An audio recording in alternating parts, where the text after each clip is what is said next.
अस्सलाम वालेकुम नाज़रीन, इमरान याकूब खान साहब के साथ मैं हूं Sameena Pasha. Program viewpoint में आपको खुशामदीद कहती हूं। मुल्क में इस वक्त बड़ी अजीब व गरीब सूरत हाल है। माशी बहरान तो कब से ही लपेट में ले रखा है मुल्क को, लेकिन इसके साथ साथ अब लग रहा है कि मुल्क एक सियासी बहरान के बाद आइनी बहरान की तरफ भी बढ़ रहा है, क्योंकि इस वक्त बज़ाहिर ये नज़र आ रहा है कि मुख्तलिफ इदारे भी आमने सामने हैं, आइन की मनमानी तशरीहें हो रही हैं और इसके साथ साथ एक दूसरे को बाकायदा अब सख्त अल्फाज भी कहे जा रहे हैं। ऐसी कुछ सूरत हाल नज़र आती है। अगरचे इलेक्शन कमीशन ऑफ पाकिस्तान की तरफ से ये तो आज एक इजलास के बाद एलामिया में कहा गया है कि मखसूस नशिस्तों से मुतल्लिक जो सुप्रीम कोर्ट ऑफ पाकिस्तान का फैसला उस पर अमल दरामद होगा, लेकिन साथ ही वजाहतें भी दी गई हैं और कतई तौर पर यह कहा गया है कि इलेक्शन कमीशन ऑफ पाकिस्तान ने सुप्रीम कोर्ट के 13 जनवरी के फैसले की कोई गलत इंटरप्रटेशन नहीं की है और ना ही वो इस्तीफ़ा देगा, बल्कि इस्तीफ़े का मुतालबा बिल्कुल मज़हका खेज़ है, वो अपना काम जारी रखेगा। दूसरी तरफ आज मरीम नवाज़ साहिबा ने भी बड़े हम कह सकते हैं कि सख्ती के साथ ये बात कही है कि ऐसा लग रहा है कि किसी को वापस लाने की कोशिश की जा रही है और ये जो सारी सूरत हाल है ये किस तरफ जाएगी। और फिर उसके साथ साथ हम ये भी देख रहे हैं कि फिच ने भी पाकिस्तान के आइंदा जो सारे मंजरनामे के ऊपर बात की है, तो उन्होंने भी ये लिखा कि लग ये रहा है कि पाकिस्तान का ये सियासी बहरान आगे बढ़ेगा और शायद ये हुकूमत 18 माह तक ही काम कर सके और उसके बाद बज़ाहिर लगता है कि ये कोई टेक्नोक्रेट हुकूमत यहाँ पर आ जाएगी। अब ये भी बड़ी एक हैरत अंगेज़ बात है कि फिच जैसे इदारे ने ना सिर्फ हुकूमत के जाने की पेशगोई भी की है, बल्कि आगे का मुमकिन मंजरनामा क्या होगा उसके हवाले से भी राय दी है, जबकि आम तौर पर यह सिर्फ माशी सूरत हाल के हवाले से ही अपनी राय देता है। ख्वाजा आसिफ साहब ने भी कुछ इसी किस्म की गुफ्तगू की और उन्होंने भी कुछ परेशानी और तशवीश का इजहार किया कि आइंदा चंद दिन बड़े अहम हो सकते हैं। तो इस सारी सूरत हाल में मुल्क किस तरफ आगे बढ़ता हुआ नजर आ रहा है और किस अंदाज से इस सारे मामले को हल किया जा सकता है, इसके ऊपर भी बात करेंगे। प्रोग्राम में आगे चलकर IPPs के हवाले से भी खुसूसी डिस्कशन होगी शामिल। आप सबसे रिक्वेस्ट है कि प्रोग्राम में शरीक रहिएगा। आप सबको खुशामदीद भी कहती हूँ और ख़ास तौर पर शरीक हैं जी आज प्रोग्राम में सेनेटर डॉक्टर हुमायूं मोहम्मद साहब को। आप पाकिस्तान तहरीक इंसाफ के सीनियर रहनुमा हैं, उनसे भी मुख्तलिफ हवालों से गुफ्तगू होगी। आपको बहुत बहुत खुशामदीद सेनेटर साहब। तो सेनेटर साहब, अब आप बिल्कुल अपना एक मौक़िफ़ रखते हैं, हुकूमत अपना एक मौक़िफ़ रखती है, फिर हम ये भी देख रहे हैं कि अदलिया और इस्टेब्लिशमेंट भी आपस में जिस तरह से आमने सामने, अदलिया कहती है कि जी मुदाखलत हो रही है उनके काम में। अब इस सारी सूरत हाल में आपको एंड रिजल्ट आप भी यही देख रहे हैं कि किसी हम सारे पॉलिटिकल क्राइसिस, बल्कि अब तो एक आईनी बहरान में हम लोग दाखिल हो चुके हैं। आईनी बहरान आपको भी दिख रहा है? देखिए, इस तरह है कि अगर मैं आपके घर के ड्राइंग रूम में आके बैठ जाऊं और मुझे वहां नहीं बैठना चाहिए और मैं वहां आके आपके साथ तकरार करूं, तो चाहे आप जो समझती हो, मैं जो समझता हूं, मोहल्ले वाले जो समझते हो, एंड में हम में से एक बंदा गलत है। ठीक है, जो गलत है वो शख्स गलत है कि जो किसी और की जुरिस्डिक्शन में जाके बैठ गया है और वहां जाके अपना काम कर रहा है। तो अगर हम लोगों ने इस मुल्क को चलाना है तो इस मुल्क की एक मैनुअल है जिसके लिहाज से ये मुल्क चलता है, उसको हम दस्तूर कहते हैं या कॉन्स्टिट्यूशन ऑफ पाकिस्तान कहते हैं। कॉन्स्टिट्यूशन ऑफ पाकिस्तान में एक्सप्लेन किया हुआ है कि कौन शख्स क्या काम करेगा, तो ठीक है, कौन सा इदारा। चलिए मुझे थोड़ा सा मैं आगे लेके जाऊँ। इमरान साहब, आपको नजर क्या आ रहा है ये इस जिस तरह के हम एक जैसे सब इस वक्त प्रिडिक्ट कर रहे हैं, इमरजेंसी की भी बातें होती रही हैं पिछले चंद दिनों में और ये बात भी हम सुन रहे हैं कि जी आईनी बहरान में हम आ गए हैं, ये क्यों कर पैदा हुआ है और इसका सोल्यूशन आपको क्या नजर आ रहा है? ये पैदा हुआ है कि सेनेटर साहब, इमरान साहब से पूछ रही हूँ मैं, इमरान साहब से पूछ रही हूँ। जी इमरान साहब। डॉक्टर साहब, मेरी इस पे राय ये है कि देखें, आईनी ब्रेकडाउन या मेल्टडाउन अगर होता है तो उसके नतीजे में क्या होगा। 3 चीज़ें हो सकती हैं ना। नंबर 1 कि खुदा ना खास्ता मुल्क में मार्शल लग जाए। नंबर 2 कोई टेक्नोक्रेट्स की हुकूमत बन जाए। नंबर 3 कोई नेशनल गवर्नमेंट बन जाए, जो हमेशा बातें होती हैं। और अब तो ये भी बातें हो रही हैं कि जी अब अगर बनी तो 5 साल के लिए बनेगी और लंबा अरसा होगा और ये होगा। कुछ लोग ये तावील पेश करते हैं कि पिछली दफ़ा भी निगरान हुकूमत लंबी चलनी थी, लेकिन क्योंकि IMF के साथ मुआहदा होना था इसलिए इलेक्शन करवाना पड़े। अब तो वो भी नहीं है, अब मुआहदा हो गया, बला बला बला, इस तरह की बातें। लेकिन एक बात आप यहाँ पे ज़रूर रखें, वैसे तो मैं फैसल वाडा साहब को शेख रशीद नंबर 2 समझता हूँ, लेकिन उनकी एक बात आप जरा गौर करें, उन्होंने रिसेंटली कहा है कि जनाब इस दफा हुकूमत भी कुर्बानी का बकरा बनेगी और पीटीआई भी। तो आप ये देखें कि जो लोग इस तरह की बात कर रहे हैं तो वो तो उन बातों को आप ये समझ रहे हैं कि तरवीज दे रहे हैं, उनके नज़दीक तो ये होने जा रहा है। लेकिन हमें ये सोचना पड़ेगा बीइंग अ पाकिस्तानी के क्या ऐसा कोई कदम उठा के हम इस मुल्क की, इस जमहूरियत की खिदमत करेंगे या इस मुल्क को एक नए बहरान की तरफ लेके जाएंगे।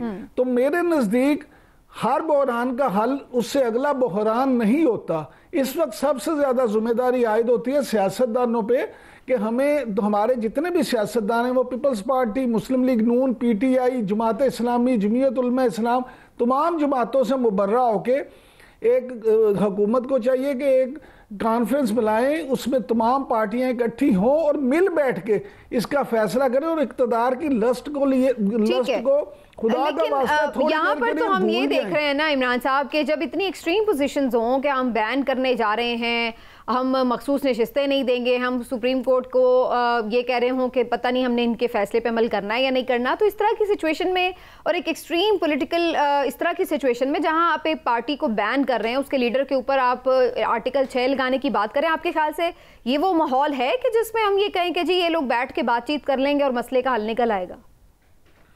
समीना, मैं यही अर्ज कर रहा हूँ। आप देखें, हमेशा हम जब भी प्रोग्राम में ये बात करते हैं तो मैं पहले भी कई दफ़ा आपके साथ ये बात कर चुका हूँ कि हमारे यहाँ प्रॉब्लम ही ये है कि ये तो एक फ़ैसला कर लिया गया और ये बावर करवाया जा रहा है कि ये फैसला, और हमेशा आपको याद है मैं हमेशा कहता था कि जितनी मर्जी ज़मानतें हो जाएं, जो मर्जी हो जाए, अभी रावी चैन नहीं लिख रहा और इमरान खान मुझे मुस्तकबिल करीब में बाहर आते नज़र नहीं आते। ये तो एक अमल है जो हमें नज़र आ रहा है। लेकिन मेरा इससे अगला एक सवाल है, मेरा सवाल ये है कि क्या इस अमल से इस मुल्क की या इस जमहूरियत की खिदमत होगी? क्या ये मामला बेहतर हो सकते हैं? उसके लिए हुकूमत को मेरे नज़दीक 2 कदम आगे बढ़ना चाहिए और इमरान खान साहब को भी अल्लाह का वास्ता उनको भी 2 कदम पीछे हटना पड़ेगा। जो हर तरफ से रेड लाइन क्रॉस की जा रही है, अगर इसी तरह रवैया रहेगा तो हुकूमत, अपोजिशन कोई भी पीछे ना हटेगा तो फिर ये मामला हल नहीं होता। फिर हमें मजीद लेकिन अभी तो हमें यही नजर आ रहा है कि हर कोई एक दूसरे के आगे ही निकलने की कोशिश कर रहा है, कोई पीछे हटने की बात नहीं कर रहा। लेकिन सेनेटर साहब, अब हमें यहाँ पर ये नजर आ रहा है कि एडहॉक जजेस का जो तैनाती है जुडिशल कमीशन में, उसकी मंजूरी दी गई है और 2 जजेस की तैनाती की मंजूरी हुई है, सरदार तारिक मसूद साहब के लिए भी और जस्टिस मियां मजहर आलम खैल साहब के हवाले से भी, अगरचे उनके हवाले से ये खबरें भी आ रही थी कि शायद वो अब इंटरेस्टेड नहीं हैं।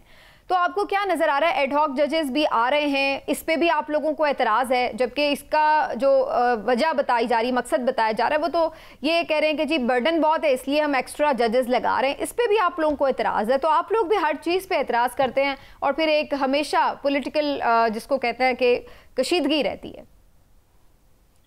देखिए, ऐसा है, अगर आप हर चीज गलत कर रही हैं तो हम एतराज तो करेंगे ना। अगर आप देखिए, इस तरह है कि 17 जजेस का सुप्रीम कोर्ट होता है। जब आपके पास 17 जजेस पूरा है तो आपको और एडहॉक की जरूरत क्या है? ठीक है ना, क्या जरूरत है? अगर आपने करना है, फर्ज करें आपने और जजेस लगाने, मेरी नजर में जजेस लगाने की बजाय हर जज की 3 महीने की छुट्टियां कम करके 15 दिन कर दें। आप ये समझे कि 2.5 महीने मल्टीप्लाई बाय 17 कर ले तो ये आपका पूरे 2 साल 3 साल निकल आते हैं। ये 2-3 साल में आप बगैर अपने पैसे बढ़ाए, बगैर मराद बढ़ाए, बगैर सारी चीजें मराद कराए, आप उतना मैन पावर, ठीक है। तो इस लिहाज से, मेरे लिहाज से ये है कि ये जो सोल्यूशन है वो एडहॉक जजेस नहीं है। और खास तौर पे एडहॉक जजेस इसलिए नहीं है कि पाकिस्तान की हिस्ट्री में जो जुल्फिकार अली भुट्टो का जो डिसीजन आया था उसमें जो मेन किरदार अदा किया था वो एडहॉक जज ने किया था, उसी की बेसिस पे बात टिल्ट हो गई थी। तो अगर आप उस लिहाज से करें तो ये मेरा नहीं ख्याल ये ठीक है। लेकिन मेरे से ज्यादा ये लॉयर जो हैं, ये जो जितने बार काउंसिल्स हैं, जितने वो इसके खिलाफ हैं। आपने लाहौर का देखा है, ये जो वो तो इसके बिल्कुल ही कहते हैं कि ये तो गलत चीज है। तो वो चूंकि एक जुडिशरी और लॉयर का ज्यादा उनका आपस में ताल्लुक है, तो वो उनमें सारे के सारे जो बार काउंसिल, चलिए वो लॉयर्स की अपनी वो हो सकती हैं लीगल वजूहात भी, आपकी क्या, आपके खदशात क्या हैं इसके ऊपर? क्या हो जाएगा? हमारे खदशात ये हैं, देखिए डॉक्टर साहब ये भी शामिल कर लें कि खदशात भी बता दें और ये भी बात ज़हन में रखें कि सुप्रीम जुडिशल काउंसिल ने 8-1 से ये फैसला दिया है। जी, तारिक मसूद साहब के लिए 8-1 से है, दूसरे साहब के लिए 5-3 से शायद इस तरह से कुछ है। लेकिन यहाँ पर अब सवाल वही आ जाता है कि ये सुप्रीम जुडिशल कमीशन ने इमरान साहब बेसिकली दिया है इसकी मंजूरी, लेकिन यहाँ पे फिर वही सवाल कि आपको खदशात इस पे क्या है डॉक्टर साहब, सेनेटर साहब? देखिए हमें खदशात ये हैं बेसिकली, अगर देखा जाए 2-3 चीजें जरूरी हैं इस वक्त। अगर फर्ज करें एक डिसीजन है, और ये याद रखें इन बाज जजेस की ऑनरेबल जजेस हैं, लेकिन आपका जो क्या कह सकते हैं दिमाग का जो टिल्ट होता है वो बाद में आपके डिसीजंस या आपके कमेंट्स या आपके इजाफी नोट से पता चल जाता है। देखिए मैं एक चीज हूं, मैं कहता हूं कि जी मुझे GNN का जो स्टेशन वो जो है ना क्या कह सकते हैं नेटवर्क, वो मुझे नहीं पसंद, और उसके बाद फिर मैं उसको ये कह दूं कि इनको तो होना ही नहीं चाहिए, ये भी नहीं होना चाहिए, फलाना भी नहीं होना चाहिए, या एक डिसीजन हो रहा हो कि GNN ने ये प्रोग्राम गलत नशर किया है। अब मैं उसके साथ इजाफी नोट लिख दूं कि GNN को तो होना ही नहीं चाहिए, इनके तो फलाना ये फलाना ये। अब मैं अगर मैं अपना वो कर देता कि हाँ GNN ने ये गलत किया, वहां तक लिमिट कर देता ठीक है, लेकिन जब मैंने इजाफी नोट लिख दिया ना, वो मेरे माइंड सेट बताता है कि मैं GNN के कितने खिलाफ हूं या कितने हक में हूं या मैं किस लिहाज से क्या बात कर रहे हैं सेनेटर साहब, इतने जजेस इजाफी नोट लिखते हैं, बाजुकात आप लोग खुद इजाफी नोटों से इतने खुश हो रहे होते हैं कि क्या जबरदस्त इजाफी नोट लिख लिया है। और इजाफी नोट एक फैसले के हवाले से जज की कोई इख्तिलाफी राय हो या इजाफी कोई राय हो, वो उसमें दे भी सकता है, उसका राइट भी है, और वो कभी आपको सूट भी करता है, कभी नहीं भी सूट करता है। इसकी बुनियाद पर आप ये तो नहीं कह सकते कि ये जी इस वजह से हम समझते हैं कि इसने इजाफी नोट लिखा था लिहाजा एड हॉक जज नहीं तैनात होना चाहिए। अब अगर आप मेरी बारे पूरी सुन लेते तो वो है ठीक है, वो एक माइंडसेट करता है। अब जो नजर आ रहा है, आप देखिए वो कहते हैं ना बाज दफा perception is bigger than reality, stronger than reality. हो सकता है रियलिटी में ये बिल्कुल ठीक ठाक हो, परसेप्शन ये है कि जो 8-5 का फैसला है ये 4 डाल के 9-8 के फैसले में तब्दील कर देंगे। परसेप्शन ये है कि इसको जल्दी करके जो रिव्यू होगा उसमें चेंज लाएंगे या कोई और चीज होगी उसमें कर लेंगे, और करा के वो जो एक माइनॉरिटी जो सोच थी या एक मेजॉरिटी सोच थी या उसको चेंज कर लेंगे या बहुत सारी चीजें कर लेंगे। लेकिन सवाल एक पैदा होता है, देखिए सवाल पैदा होता है कि जब आपका फुल कोर्ट है, जब आपके 17 जजेस हैं, आपको एडहॉक की क्या जरूरत है? ठीक है, अगर आपके केसेस के ऊपर आ गए हैं मुख्तलिफ जो आपके ओपिनियंस हैं। जी इमरान साहब कुछ कह रहे हैं। जी इमरान साहब, यहाँ डॉक्टर साहब ये सवाल तो ये भी पैदा होता है ना कि क्या माजी में ऐसा नहीं होता रहा, क्या माजी में एडहॉक जजों की तकर्री नहीं होती गई, और ये अगर कानूनी तरीक़ाकार आइन और कानून के मुताबिक उन्होंने इख्तियार किया है तो आप बजाय इसके कि वो उसका इंतज़ार तो करें कि वो जज साहिबान, मुअज़्ज़ज़ जज साहिबान आके क्या रवैया करते हैं, किस तरह के फैसले करते हैं। हमने तो फैसलों से पहले ही अगर उन्हें अपना दुश्मन डिक्लेयर कर दिया है तो फिर तो ये भी तो कोई जमहूरी तरीका नहीं है। देखें सर, कानून में आपके जो कॉन्स्टिट्यूशन है उसमें एडहॉक जजेस की बिल्कुल प्रोविजन है, लेकिन मेरा नहीं ख्याल कि वो उस वक्त प्रोविजन है जब आपका कोर्ट का बेंच कंप्लीट हो। मींस आपके अगर 17 लोग हैं तो 17 के 17 हैं, तो फिर आप उनके अंदर इजाफी डालें। मेरे ख्याल में उसकी प्रोविजन नहीं है, हाँ एडहॉक की है। अब अगर आपके पास 5 बंदे कम हैं, लेट्स से आप उन 17 का बेंच है और आप 13 लोग हैं, आपको 4 चाहिए, आप जरूर कर लें, उसमें मैं एडहॉक अच्छा उसमें भी अगर आपने एडहॉक करना है तो आप सर्विंग जजेस को ऊपर ले आए ना, उनको एलिवेट कर दें। आप वाई रिटायर लोगों को क्यों लेकर आ रहे हैं? एडहॉक जज लाना, एडहॉक जज ले आए, लेकिन सर्विंग को ऊपर एलिवेट कर दें। आपके पास तो पूल है ना, आपके पास कोई अच्छे बड़े जो लॉयर हैं, जो बड़े मुअत्तबर लॉयर हैं, उनको ले।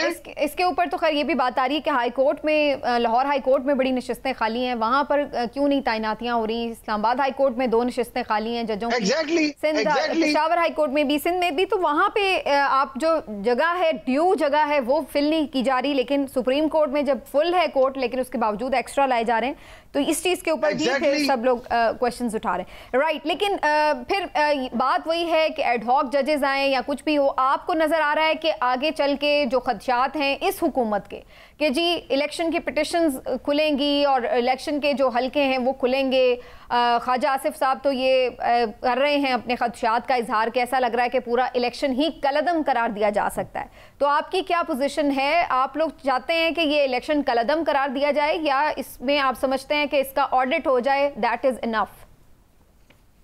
देखिए, जो मुझे मैं आपको एक बात बता दूं, आपने एग्जैक्टली वो बात कर दी जो मैं करना चाहता था। अब आप सोचे, जिस कमरे में सीट कुर्सियां अवेलेबल है वहां आप नहीं बिठा रहे, जहां पे सारे लोग बैठे हैं वहां लोगों को लाके खड़ा कर रहे हैं और उसको ओवर क्राउड कर रहे हैं। ये मन तक समझ नहीं आती। अगर वो केसों के लिए, तो अगर आपके सुप्रीम कोर्ट में 60,000 केसेस हैं तो ठीक है, अब आ जाते हैं, अब आगे आ जाते हैं, ठीक है। देखिए, मेरा ये ख्याल है कि ये जो आगे जो ये इलेक्शन के ऊपर मैंने सवाल किया सेनेटर साहब कि इलेक्शन, आप री इलेक्शन की तरफ अब जा रहे हैं, चाहते हैं मुतालबा, या फिर मैंडेट वापस चाहिए?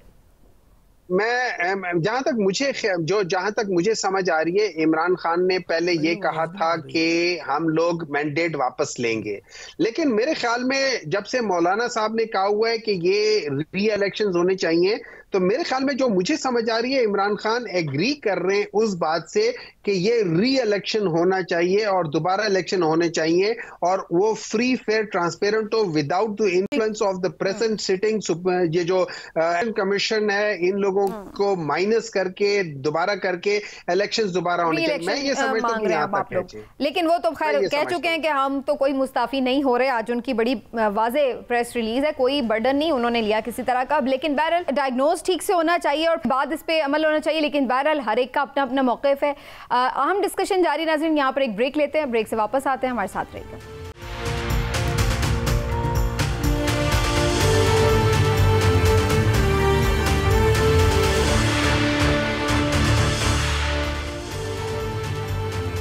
जी वेलकम बैक नाजरीन। तो सियासी हिद्दत में हमें इजाफा नज़र आ रहा है और ज़्यादा जो परेशान कुन और तशवीशनाक बात है वो ये कि जिस तरह से मुख्तलिफ इदारे एक दूसरे के आमने सामने आ खड़े हुए हैं, एक्सट्रीम पोजीशंस पर हैं, उसकी वजह से हर कोई तशवीश में मुब्तला है कि इस सारे सूरत हाल का आखिर एंड क्या निकलेगा।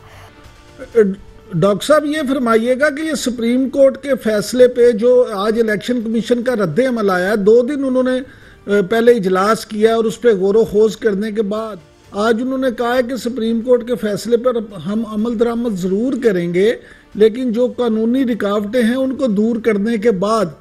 तो आपके नज़दीक ये कौन सी कानूनी रुकावटें हैं? क्या ये भी इस प्रोसेस को लंबा करने का, टाइम गेन करने का कोई बहाना, या वाकई ही इन ट्रू स्पिरिट वो ऐसी बात कर रहे हैं?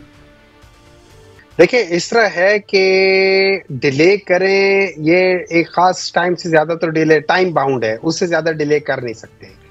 अगर ये बीच में कोई टाइम बाय कर रहे हैं, बिल्कुल कर सकते हैं। थोड़ा बहुत टाइम देखा जाए तो आप उनको बेनिफिट ऑफ डाउट दे सकते हैं।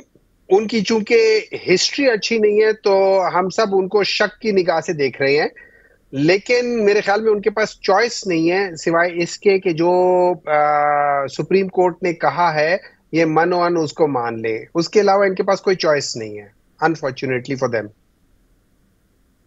नहीं, लेकिन डॉक्टर साहब, एक यहाँ पे कुछ लोगों की ये भी राय है कि कानूनी पेचीदगी ये है कि जिस तरह से जब मुस्लिम लीग नून की नजरसानी की बात होती है तो कुछ जैसाबान ये कहते हैं कि जब तक तहरीरी फैसला, मुकम्मल फैसला नहीं आ जाता उस वक्त तक नजरसानी की दरख्वास्त नहीं हो सकती।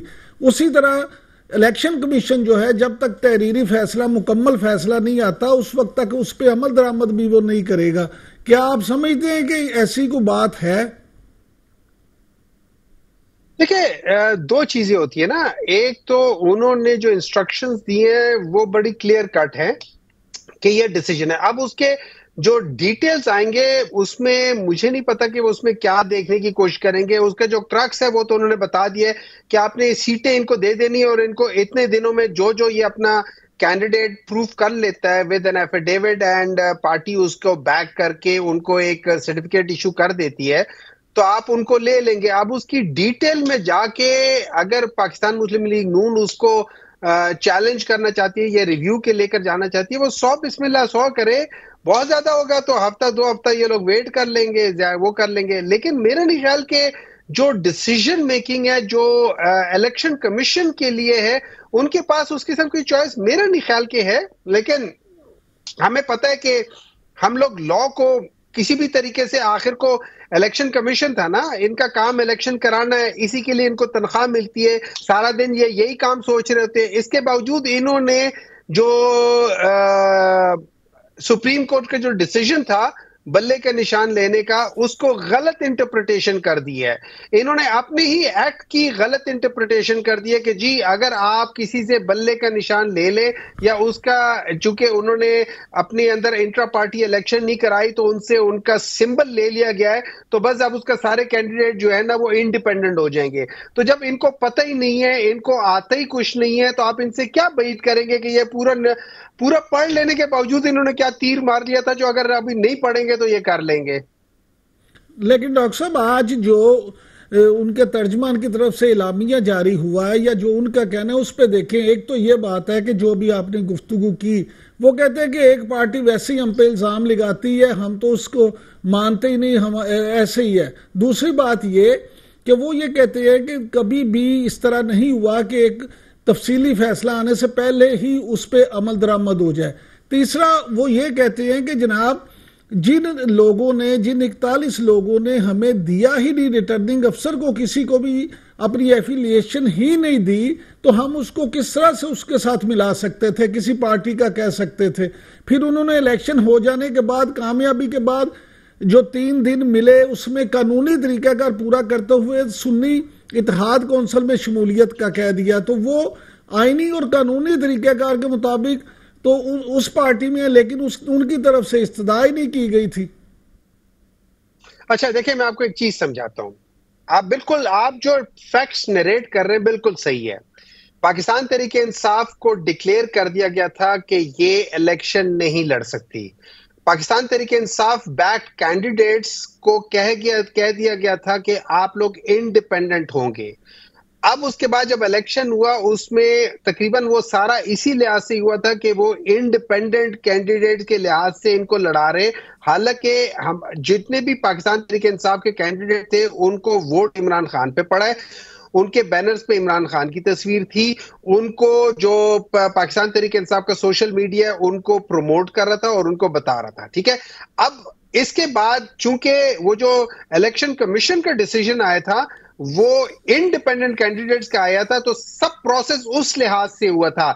उसमें लोगों ने एफिडेविट नहीं दिया, लोगों ने ये नहीं कहा, लोगों को ये डर था कि हम ये कर देंगे, वो कर देंगे, डिस्क्वालीफाई हो जाएंगे, फलाना हो जाएंगे, वो आपको पता है सब कुछ हो रहा था। अच्छा, अब आज अगर वो डिसीजन सेट असाइड हो जाता है, जब डिसीजन सेट असाइड हो गया तो हम वो 3 दिन वाले से पीछे चले जाएंगे। जिस दिन इलेक्शन कमीशन ने डिसीजन लिया हम उससे पीछे के टाइम पे चले जाएंगे। पीछे का टाइम क्या है? पीछे का टाइम वो टाइम पीरियड है जो 15 दिन से 3 हफ्ते का होता है कि जिसमें हर एक कैंडिडेट अपने नॉमिनेशन पेपर देता है टू द पॉलिटिकल पार्टी। तो पॉलिटिकल पार्टी उसको एक्सेप्ट करती है, उसको एक सर्टिफिकेट देती है according to section 66 of the election act 2017। फिर उसके बाद वो कैंडिडेट जाके वो सबमिट कराता है इलेक्शन कमीशन में और फिर इलेक्शन कमीशन उसको उस लिहाज से सिंबल अलॉट करता है वगैरह वगैरह वगैरह। ठीक है, अब ये प्रोसेस चूंकि इलेक्शन कमीशन के डिसीजन की वजह से सारा खटाई में पड़ गया था और एंड में चेंज हो गया था वगैरह वगैरह वगैरह, तो उस बेसिस के लिहाज से जब वो सेट असाइड हो गया तो हमें ये टाइम पीरियड जो मिला है वो मिला है कि आप दोबारा ये करो। अब जो हम कर रहे हैं इसमें ये याद रखें 39 ने उन सब चीजों के बावजूद उनके पास 2-2, 3-3, 4-4 जैसे हो रहा था, उनके पास सर्टिफिकेट्स थे, तो वो तो पीटीआई के हो गए। अब बाकी जो 41 है उनको ये दे दिया गया टाइम पीरियड कि आप अपने दोबारा जहां से भी फाइल करना चाहते हो आप फाइल कर लो और जिस पॉलिटिकल पार्टी से करना चाहते हो वो आपको वो अपॉर्चुनिटी दे रहे हैं।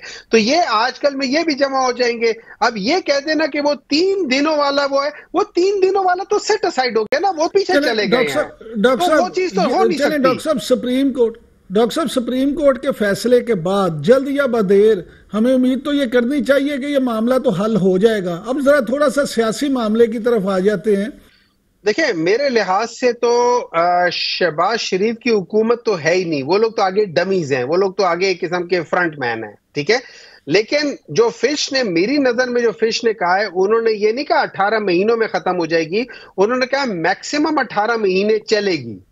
अब ये मैक्सिमम टाइम पीरियड है। अगर आप मुझसे पूछे, मेरे लिहाज से 3 से 4 महीनों में ये इनको लपेटना पड़ जाएगा, दो वजूहात से। एक, जब ये ट्रिब्यूनल के अगर सही मानों में फॉर्म 45 के तहत डिसीजन आने शुरू हो गए तो ये लोग गवर्नमेंट खत्म हो जाएगी वैसे ही। नंबर 2, ये जो इनकी पॉलिसीज हैं जिसमें ये लोग कहते हैं कि बेहतर हो रहा है, फलाना हो रहा है, ये जो बिजली के बिल आएंगे ना मिड अगस्त में, उसमें जब अवाम बाहर निकलेगी और अवाम को पता चलेगा कि उनके साथ क्या हो रहा है क्या नहीं हो रहा है, तो फिर इनके ऊपर बहुत बड़ा प्रेशर आ जाएगा। और मैं ये समझता हूं, मेरी एक एडवाइस है पाकिस्तान पीपल्स पार्टी को, अगर उन्होंने अपनी सियासत बचानी है तो अपने आप को पीएमएलएन से दूर कर ले, क्योंकि पीएमएलएन डूबने वाली है। ये वो टाइटैनिक है जो डूबने वाली है। अब अगर आप इसके साथ रहोगे, डॉक्टर साहब, पीपल्स पार्टी तो पीएमएलएन के साथ जाने से पहले आपके पास आई थी, लेकिन उस वक्त आपने उन्हें लिफ्ट नहीं कराई। अब अगर वो आते हैं तो आप उन्हें अपने साथ चलाने को तैयार हैं? नहीं जी, हम आज भी उनके साथ चलने को तैयार नहीं है। देखिए, मैंने ये नहीं कहा कि उनको छोड़ के हमारे पास आ जाए, मैंने कहा वो उनसे दूरी कर ले। उनकी नजदीकी जो है ना वो मनूसियत है, तो उनसे दूर हो जाएं, क्योंकि अगर ये उनके साथ रहे तो इनका अपना वोट बैंक भी खराब होना शुरू हो जाएगा। ऑलरेडी उनके ऊपर क्वेश्चन मार्क आने शुरू हो गए हैं। तो मेरी नजर में इनको चाहिए कि ये गवर्नमेंट से, और ये बेशक आईनी ओहदे भी छोड़ दें, आईनी ओहदों में क्या है, आईनी ओहदे 4-5 छोड़ देना भाई। चलो, अगर जरदारी साहब को प्रेसिडेंट बनने का बहुत शौक है तो वो रखे उधर, लेकिन आप बात चीजें छोड़ दें। और उनके बाद उन्हें कहे कि यार हम अगर यही आप मुझे दे रहे हो इन ऑर्डर के मैं आपके हर गलत काम को सपोर्ट करूं, तो मैं आपके साथ नहीं रहना चाहता, आई एम सॉरी। और एक प्रिंसिपल स्टांस ले लें। लेकिन अगर वो नहीं लेना चाहते तो उनके साथ वही असर होगा जो आप देखेंगे जो पीएमएलएन के साथ होने वाला है। अच्छा डॉक्टर साहब, ये फरमाइएगा कि ख्वाजा आसिफ साहब ने, बड़े सीनियर सियासतदान हैं, वजीर दिफा भी हैं वफाकी, उन्होंने ये जो बात की है कि आईनी ब्रेकडाउन हो जाएगा, तो आप क्या समझते हैं कि इस तरह के कोई आसार आपको नजर आते हैं कि इस तरह की कोई कोशिश हो रही है? मुझे समझ नहीं आती कि वो ये क्यों कह रहे हैं। देखिए, क्या उन्होंने फिर रात के 2 बजे कोई टेक्स्ट वैक्स किया है या उसका जवाब कोई आया है, या सब? क्योंकि वो तो आमतौर पे यही करते हैं ना कि अगर जब हार रहे होते हैं इलेक्शन में तो वो टेक्स्ट कर देते कि ओहो मैं तो हार रहा हूं, मुझे जिताओ। और फिर बाजवा साहब ने तो उनको कहा भी था, एक कमेटी में सबके सामने कहा था कि कम से कम ख्वाजा आसिफ साहब आपको तो गिला नहीं करना चाहिए, आप तो हार रहे थे, आपको हमने जिता दिया। अच्छा, देखिए, जो कॉन्स्टिट्यूशनल मेल्टडाउन हो रहा है उसकी वजूहात हैं। उसकी वजूहात ये है कि जिस तरीके से ये लोग एक्ट जो है ना, मुख्तलिफ एक्ट चेंज कर रहे हैं, एक जात के लिए या किसी एक इदारे के लिए या किसी एक इंसान को वापस लाने के लिए या किसी एक इंसान को निकालने के लिए, ये उस मेल्टडाउन के सिम्टम्स होते हैं। अच्छा, मेल्टडाउन के साइंस होते हैं। मेल्टडाउन के साइंस ये होते हैं कि जब आप देखते हो आप ओवरऑल नफरत पैदा हो रही होती है, अवाम के अंदर एक नफरत पैदा हो रही है। ये वो साइंस हैं जो कॉन्स्टिट्यूशनल मेल्टडाउन के साइंस हैं। अगर कोई आदमी जो अपने आप को पॉलिटिकल क्या कह सकते हैं, एक शनास आदमी समझता है, जो पॉलिटिक्स को समझता हो, अगर वो ये सब देखते हुए नहीं समझ रहा कि गलती कहां है, तो फिर इसका मतलब है उसका मरीज के बचने के चांसेस कम हो जाते हैं। सेनेटर साहब, आप हमारे साथ मौजूद रहे प्रोग्राम में, आपका बहुत बहुत शुक्रिया। नजरीन, एक ब्रेक लेते हैं, ब्रेक के बाद वापस आते हैं, हमारे साथ रहिए।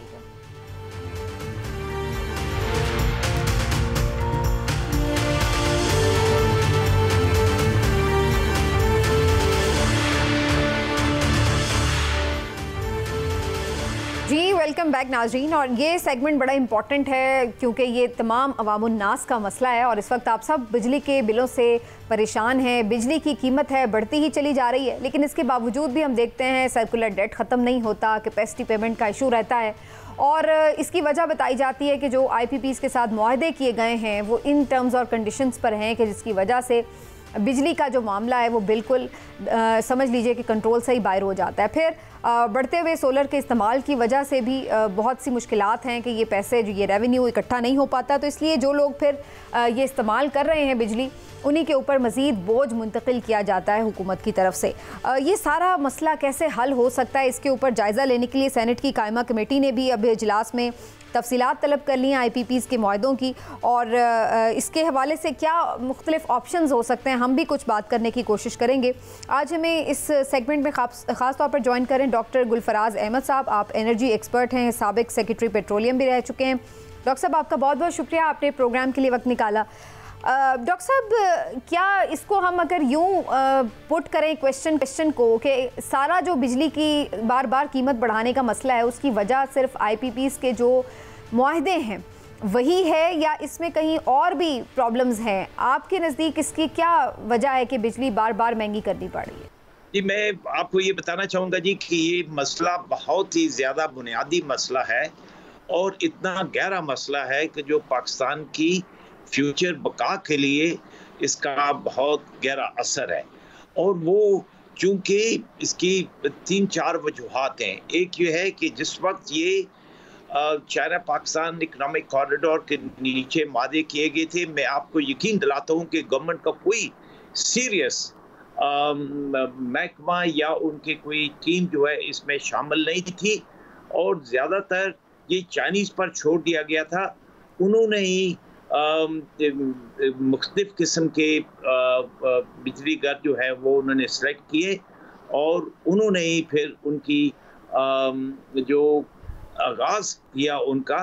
और ये इतनी गलत बात थी कि बजाय इसके कि सबसे पहले वो जो स्पेशल इकनॉमिक जोन की बात करते उसके ऊपर काम करते, नई प्रोडक्टिव बिजली की डिमांड पैदा करते, उन्होंने बिल्कुल वो चीज़ की परवाह किए बगैर इतने ज़्यादा बिजली घर कर लिए और चाइनीज़ के इन्वेस्टर से कोई बात नहीं हुई कि वो इसकी प्राइस की या तो कंपटीशन कराएं चाइनीज़ कंपनियों में ताकि इसकी प्राइस लेवल कम हो जाए या इसकी क्वालिटी बेहतर हो जाए।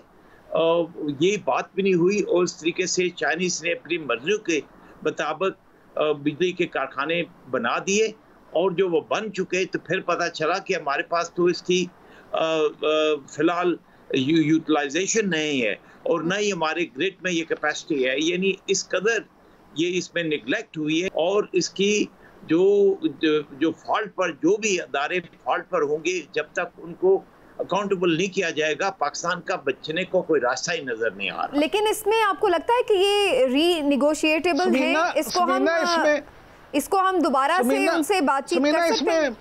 जी इमरान साहब, आपकी आवाज़ थोड़ी डिले से जाएगी, मैं आप अगली बार आपका क्वेश्चन लेती हूँ। जी डॉक्टर साहब, जहाँ तक रीनिगोशिएशन का तल्लक है, मैंने एक दफ़ा ये जो चाइनीज़ पाकिस्तान की जो मिनिस्ट्रियल लेवल मीटिंग थी, मैंने वहाँ पर ये बात उठाई थी और बल्कि मुझे एक सवाल पूछा था चाइनीज़ ने कि क्या पाकिस्तान उनको अदायगियाँ करता रहेगा, क्या यकीन दहानी कराएगा पाकिस्तान उनको अदायगियाँ करने की। तो मैंने उन पूरी जॉइंट मीटिंग में ये कहा था कि कोई दुनिया की ताकत ये यकीन दहानी नहीं करा सकती। इसकी यकीन दहानी सिर्फ जिस चीज़ ये होगी कि क्या ये पावर प्रोजेक्ट जो है वो ऑप्टिमम थे, ये लगाने चाहिए थे। दूसरा ये होगा कि क्या चाइनीज़ कंपनियों में कंपटीशन कराकर इसकी प्राइस टैरिफ को कम किया गया और तीसरा जो इसकी टेक्नोलॉजी की को इम्प्रूव किया गया। मैंने कहा जब तक ये 3 चीज़ें नहीं होंगी जब तक कोई भी आपको अदायगियों की यकीन दहानी नहीं कर सकता। और वही बात अभी आ चुकी है कि गवर्नमेंट जो कुछ भी, वही गवर्नमेंट इस वक्त पावर में है जिसने गफलत बरती और ये इतना बड़ा बोझ सर पर उठा लिया। अब वो कहाँ से अदायगियाँ कर सकती है? बेशक गवर्नमेंट वही है लेकिन अदायगियाँ नहीं कर सकती। और फिर अब देखें कि इतने ज़्यादा सरप्लस पावर है जिसकी कैपेसिटी प्राइस पाकिस्तान के लिए एक मेक और ब्रेक का मसला बना हुआ है और वो जो इकोनॉमिक जोन के इंडस्ट्री लग रही थी वो इंडस्ट्री का भी आगाज़ भी नहीं हुआ। तो ये चीज़ें इतनी ज़्यादा इसमें गड़बड़ हुई है कि ये पाकिस्तान की बका के ऊपर एक बहुत बड़ा चैलेंज है। और जब तक मैं कहता हूँ कोई पाकिस्तान की ऐसी ताकत जो इसको इन्वेस्टिगेट करके और इसकी जो जिन लोगों ने गफलत बरती है या जिन लोगों ने शायद गलत फायदा उठाया है, जब तक उनको अकाउंटेबल नहीं करेंगे तो कौम जो है इतना ज्यादा बोझ बर्दाश्त नहीं कर सकेगी। यहाँ पे डॉक्टर साहब की बात को थोड़ा सा आगे बढ़ाना चाहता हूँ। डॉक्टर साहब ने अभी बात की चाइनीज IPPs की, तो मैं आपसे यहाँ पे ये अर्ज कर दूं कि 1994 की जो पॉलिसी के तहत IPPs यहाँ लगाए गए, आपको सुन के हैरत होगी कि वहाँ उसमें वर्ल्ड बैंक ने 2 प्रोजेक्ट वर्ल्ड बैंक के फंडेड थे, एक यहाँ पाकिस्तान में और एक वहाँ पे सऊदी अरब में। तो पाकिस्तान में वो जो हब को लगा वो लगा $1.8 बिलियन, और उसी वक्त सऊदी अरब में उतनी ही कैपेसिटी का सेम प्रोजेक्ट जो लगा वो लगा $280 मिलियन। तो इस पे ये नहीं, ये मैं अपनी तरफ से कोई बात नहीं कर रहा। वर्ल्ड बैंक ने अपने तहकीकात के बाद मुतलका डायरेक्टर को उन्होंने फारिग कर दिया किकबैक्स और करप्शन के इल्जामात में। तो हुआ ये है कि यहाँ पे आप मामला जो पाकिस्तानियों को जिस तरह से लूटा गया कि पहले तो लागत इतनी ज्यादा हो गई, दूसरा ये देखिए कि साहिवाल कोल, हबको कोल और पोर्ट कासिम कोल, ये ऐसे 3 प्रोजेक्ट लगाए गए जो लगे यहाँ, और उनके लिए कोयला आना था बाहर से, इंपोर्ट होना था। वो यहाँ पे 60 से 70 रुपए में 1 यूनिट पड़ रहा है। और जो डॉक्टर साहब ने कैपेसिटी बिलिंग की बात की, तो मैं ये अर्ज करूं कि 10 साल में बिजली के सार्फिन ने, पाकिस्तानी बिजली के सार्फिन ने कुल 17,000 अरब रुपए अदा किए बिजली के बिल की मद में, और उसमें से आपको हैरत होगी कि तकरीबन आधे यानी 8,000 अरब कैपेसिटी पेमेंट है। ठीक, बिल्कुल ठीक। तो ये तो फिर मतलब स्टार्ट से तो अभी तक का जो सिलसिला है, तो ये फैक्ट्स तो बड़े होशरुबा हैं, लेकिन अब प्रॉब्लम ये है डॉक्टर साहब, इसको आप इस पे कमेंट भी कीजिएगा। जी कर लीजिए। मैं इसमें ऐड करना चाहता हूं कि जो ये कोल पावर प्रोजेक्ट की बात की है इन्होंने साहिवाल की, ये पूरी दुनिया के अंदर जहां पर भी कोल से बिजली पैदा की जाती है एक असूल होता है। वो असूल कहते हैं कि वो कोल टू पावर, यानी कोल को मूव नहीं किया जाता। कोल जैसे जेटी पर आता था वो सीधा वहां पर पावर लगता और फिर उससे पावर जनरेट होकर तो पावर को लाइंस के जरिए लाते। वही एक पूरी दुनिया में तरीका है। तो यहाँ पर इतनी ज्यादा वायलेशन हुई है तरीका की, मैं इसलिए मैं कह रहा हूँ कि एक तरफ तो इतना बड़ा बोझ है कि पाकिस्तान उठा नहीं सकता, और दूसरी तरफ इतना बड़ा गफलत थी और शायद इसके अंदर इतनी ज्यादा अब देखिए ये सवाल उठ चुके हैं, तो अब वी होप कि इस पे बात शुरू होगी, अब इस पे कोई इन्वेस्टिगेशन भी होगी। लेकिन डॉक्टर साहब एक और चीज भी है ना, अब हम ये भी देख रहे हैं कि सोलर की तरफ लोगों का रुझान बड़ी तेजी से बढ़ा है, और अब हम देख रहे हैं कि बहुत ज्यादा जो आबादी है, जो खासतौर पर डोमेस्टिक लोग यूज करते हैं, वो तो बहुत जल्दी सोलर पे मुंतकिल हो रहे हैं। ऐसे में तो जो रेवेन्यू इन बिजली घरों के लिए जनरेट होता था वो भी ऐसा लग रहा है कि वो कम पड़ जाएगा। तो फिर ये कैसे पैसे पूरे होंगे? ये तो उल्टा बोझ बढ़ता चला जाएगा जैसे जैसे लोग सोलर पर शिफ्ट होंगे। देखिए जी, जहां तक सोलर का तल्लक है, ये पूरी दुनिया में जो डोमेस्टिक कंज्यूमर्स हैं वो सोलर की तरफ पूरी दुनिया में जा रहे हैं, और पूरी दुनिया उनको इनकरेज कर रही है। क्योंकि देखें, जो एक तो हर एक जो डोमेस्टिक हर एक घर को बिजली मुयस्सर भी नहीं थी, और दूसरा ये भी था कि वो बिजली जो है वो काबिल एतमाद भी नहीं थी। अगर वो लोग इन्वेस्ट करते हैं, अपने पैसा लगाकर सोलर लगाते, तो उनको लेजिटिमेट राइट होना चाहिए कि वो सोलर लगा सकते हैं। और अब ये ना, ये चीज जो कहते हैं आपके जो डोमेस्टिक बिजली की डिमांड थी, उसकी बेसिस के ऊपर इतनी ज्यादा पावर प्लांट की जरूरत ही नहीं थी। ये तो इंडस्ट्रियल ग्रोथ के लिए होना था, और इंडस्ट्रियल ग्रोथ। जी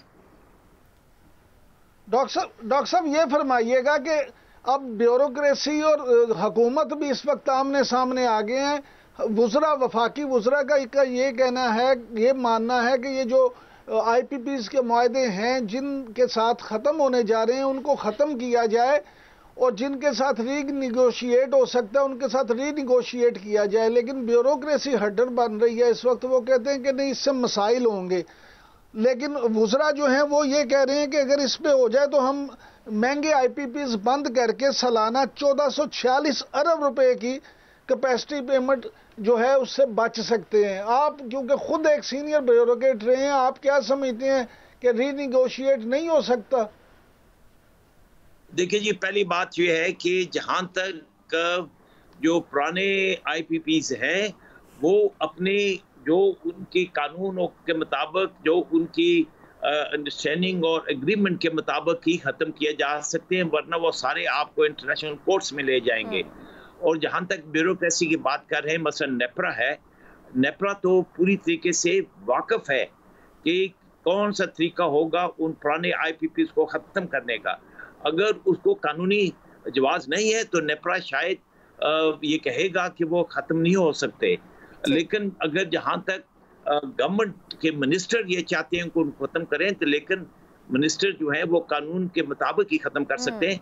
इस बात में यकतरफा तौर पे ख़त्म नहीं किए जा सकते, लेकिन अब देखना होगा कि इसके ऊपर क्या कोई रीनिगोशिएट किया जा सकता है या नहीं, और अगर किया जा सकता है तो दो तरफा तौर पर उस पर कैसे हो सकता है। डॉक्टर साहब, प्रोग्राम का वक्त हमारा ख़त्म हो गया है। आपका बहुत बहुत शुक्रिया, आपने प्रोग्राम के लिए वक्त निकाला। नाज़रीन, आज के प्रोग्राम से इतना ही। इंशाल्लाह फिर आपसे मुलाकात होगी। अपना ख्याल रखिए। अल्लाह हाफ़िज़।